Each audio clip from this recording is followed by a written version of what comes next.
Je vais vous parler un peu de la Kabbale. Dans les rituels maçonniques, quand vous cherchez un peu à regarder ce qui se passe, vous comprenez que tout est codé, tout est kabbalistique. Ce qui a l'air difficile à croire, mais vous avez des gens qui n'ont pas le courage d'aller chercher la signification des codes qu'on leur donne. Vous avez des frères qui vont répéter un code en hébreu, parce que presque tout est en hébreu, sans même aller chercher ce que ça veut dire. Et ça existe, ça a l'air ahurissant. Bon, moi, évidemment, vu ma personnalité, quand on a commencé à me balancer ce genre de code, je me suis vraiment intéressé à la Kabbale pour savoir ce que ça voulait dire. Tout est en hébreu, et la plupart du temps, les gens ne font même pas attention et répètent ça. Alors, je parlais du 30e degré de Kadosh. Vous devez en même temps prononcer Nekam Adonai, qui veut dire vengeance Seigneur en hébreu. Mais vous avez des choses encore bien plus ahurissantes que ça. Quand vous êtes au 26e degré, le mot sacré, c'est Yehovah Yakin. C'est de l'hébreu, évidemment. Un seul Dieu, éternel et souverain en toutes choses, etc.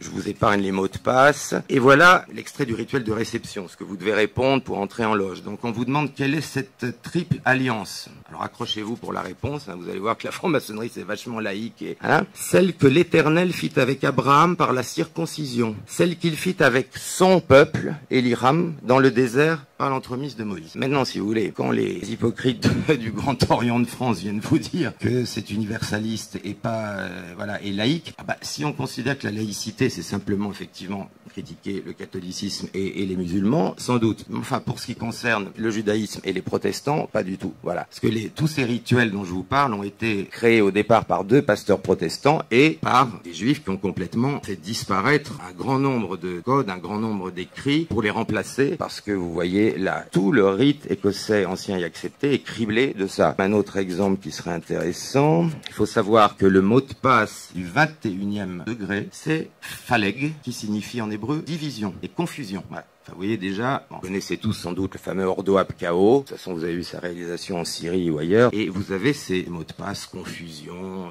chaos, que vous retrouvez toujours en hébreu. D'ailleurs, le mot sacré du 33e degré, il faut le dire en hébreu, Mi Kamoka Bahelim Adonai. Voilà. Qui parmi les dieux est comme toi Adonai? Moi, j'ai rien contre l'hébreu, c'est très intéressant. Mais il faudra quand même pas se moquer du monde quand on nous dit que c'est universaliste, laïque. Bon, vous voyez un peu le résultat.